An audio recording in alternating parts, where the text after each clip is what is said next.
Bismillahirrahmanirrahim. Assalamualaikum warahmatullahi wabarakatuh. Kami mahasiswa Universitas Islam Negeri Sultan Maulana Hasanuddin Banten, jurusan Komunikasi dan Penyiaran Islam. Tugas ini dibuat untuk memenuhi tugas kelompok dari mata kuliah Komunikasi Politik dengan dosen pengampu Dr. Hajah Ilah Holilah, SAG, MSI. Kami dari kelompok 6 terdiri dari 4 anggota yang saling bekerja sama untuk memenuhi tugas kelompok ini. So, langsung aja, inilah video presentasi dari kelompok kami. Sebelum mulai presentasi video, izinkanlah saya untuk memperkenalkan anggota kelompok dari kelompok 6.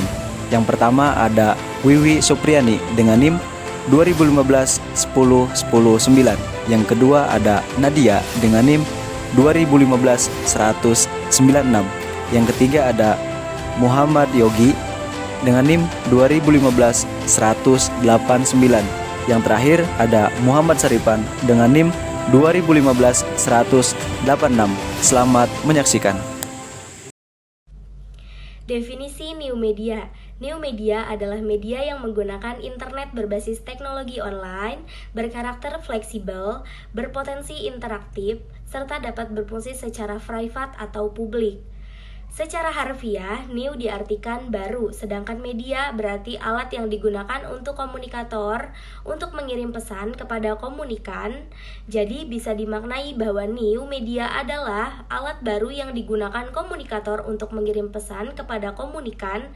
Menurut Mickwell, seorang ahli teori komunikasi, new media atau media baru merupakan media yang menggunakan internet.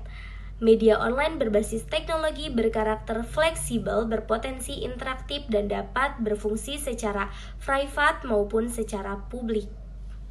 Selanjutnya yaitu karakteristik new media. Yang pertama ada digitalisasi. Digitalisasi adalah ciri dari new media.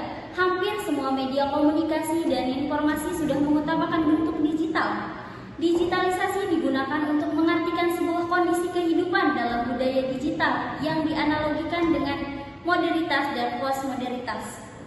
Yang kedua ada konvergensi. Konvergensi adalah sebuah penggabungan komunikasi massa, cetak, televisi, radio, dan internet bersama dengan teknologi portable dan interaktif melalui berbagai platform media digital. Yang ketiga ada interaktivitas. Interaktivitas adalah sebuah proses komunikasi yang terjadi antara manusia dengan platform-platform media. Yang keempat ada virtuality. Media baru juga menghadirkan sebuah virtuality, adanya kehidupan dalam platform online yang memudahkan Anda untuk menghadapkan langsung pada objek yang Anda hubungi secara virtual. Yang terakhir, hypertextuality merupakan inti dokumen internet dibuat oleh bahasa markup hypertext sederhana. New media atau media baru komunikasi politik. Menurut Mickwell ada 5 bentuk jenis dalam isi kontennya. Yang pertama yaitu adalah media komunikasi interpersonal yang terdiri dari handphone dan email. Yang kedua yaitu adalah media bermain interaktif seperti komputer, game, dan game komputer. Dan yang ketiga yaitu adalah media pencarian informasi seperti search engine dan radio dan lain-lain. Yang keempat ada media partisipasi kolektif seperti penggunaan internet untuk berbagai dan bertukar informasi, ide, dan pengalaman dan pengembangan hubungan personal secara aktif. Yang kelima, pengganti media penyiaran. Kini aktivitas menonton film, mendengarkan radio, musik yang mulanya dapat diakses melalui media penyiaran dapat diunduh dan dilakukan melalui media baru. Pemanfaatan media sosial ini telah aktif dilakukan di Amerika Serikat, terutama pada kampanye politik melalui media sosial Twitter yang dilakukan oleh Barack Obama, dan di Kanada juga diliputkan secara langsung terkait dengan debat partai politik pada media sosial Twitter. Hingga Indonesia, yakni pemanfaatan media sosial oleh pasangan Jokowi Ahok pada masa kampanyenya pemilihan gubernur DKI Jakarta pada tahun 2012 pada media Twitter pula. Terima kasih.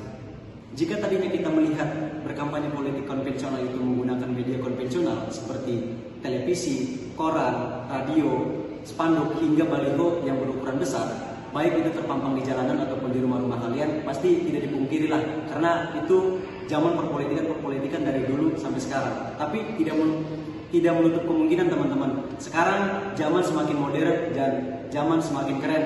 Makanya politik ataupun berkampanye secara politik itu semakin di-upgrade, dan berpolitik di new media ataupun di media baru itu semakin menjanjikan. Karena seorang pakar ahli komunikasi ataupun ahli politik mengungkapkan bahwasanya berkampanye di media baru ataupun di new media itu lebih menjanjikan, itu lebih menarik perhatian rakyat masyarakat untuk memilih calon pasangan, baik itu pilkada, pilgub maupun pilpres. Dan remaja-remaja sekarang juga semakin melek terhadap teknologi, baik itu media baru yang bisa kita sebut dengan media massa di Instagram, di Twitter, di Facebook dan sebagainya. Remaja-remaja bisa memilih mana calon yang berhak dipilih dan mana calon yang tidak berhak dipilih.